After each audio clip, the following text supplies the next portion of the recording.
Have you ever looked at an animal and just asked yourself, how in the world does something like this even exist? Supposedly, we're all God's creatures, but clearly God loves some more than others.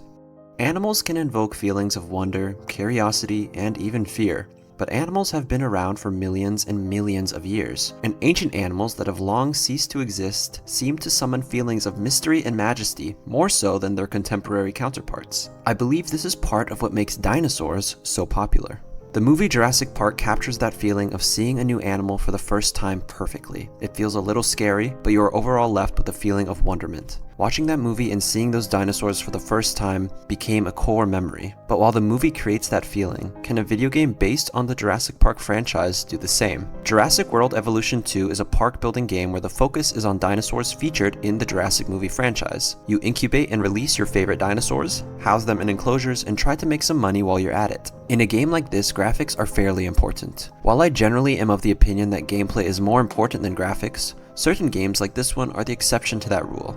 To capture that feeling of wonder and beauty, it's important for the dinosaurs to look the part, and the game does a fantastic job at this. Textures are detailed, dinosaur sounds are really great.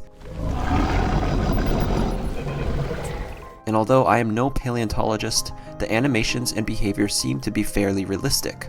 Another thing the game does great is the use of proper camera angles. When releasing a dino, the camera is angled up at the dinosaur, making it seem like you are low to the ground. First impressions are extremely important, and by using a cinematic camera angle, the majesty and magic of those first moments are always captured. I just don't think the effect would be the same looking at it from an aerial or even a head-on angle. So the use of cinematography during these critical moments really adds to the overall aesthetic of the game. Of course, the game isn't just about dinosaurs. You spend much of your time managing them and maximizing the profits you can make. Gameplay isn't super complicated. It's fairly easy in terms of these park building games. You make sure your dinosaurs are healthy and secure while placing businesses and facilities in optimal locations. Of course, if you are completely profit-minded, the game is quite simple, but most people want to add their own creative expression to the game, and that adds more challenges. Finding the right balance between maximum profits and an aesthetically pleasing park with sufficient dinosaur welfare is what makes the management part of the game engaging. I actually think this is the perfect way for gameplay to work in this game. It is very reminiscent of the themes of the Jurassic movies. The movies often hammer home the point that, while the dinosaurs are wonderful, human greed and hubris is what ultimately makes things go wrong. Part of what makes the game fun is fulfilling your most ambitious ideas while keeping trouble at bay. And speaking of things going wrong,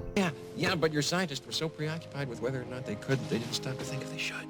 control cannot exist without the threat of chaos. When you build a house of cards, what makes it so satisfying is knowing how easily it could all fall down. The same idea is true for Jurassic World Evolution 2. Just like in the movies, the dinosaurs can escape, storms can occur, employees could revolt. Or maybe your dinosaurs were just too unhappy. Once the dinosaurs do escape, they will begin eating people and destroying buildings. You will get sued, lose guests, and start hemorrhaging money. I like that this can happen because it makes the control you obtain that much more satisfying. A perfect park would mean nothing if the threat of something going wrong didn't exist. But what makes the game truly interesting is that once the dinosaurs do escape, the game keeps going. You do lose money, guests, and your buildings get destroyed, but it's possible to tranquilize your dinos, toss them back in enclosures, and re-secure your park. Sure, now you're down a couple $1,000,000, but you can work your way back up. The game allows you to take loans, and there are a few other ways to make money that don't involve having guests at the park. The game is generally pretty easy, but becomes a lot more difficult when you're starting with debt. I think the biggest challenge that can be had with the game is to keep going after things have descended into chaos, and regaining control from the reins of chaos makes for an extremely satisfying experience. Jurassic World Evolution 2 may not be the best park building game, but it is the perfect game to fit the themes and ideas evoked by the Jurassic movies. Many times, video games based on movies do not do particularly well, but I think the developers of this game did a fantastic job translating the concepts that work in a movie to concepts that work in a video game. Jurassic World Evolution 2 shows us the majesty of dinosaurs, the satisfaction of finding control, and the excitement that comes with the chaos.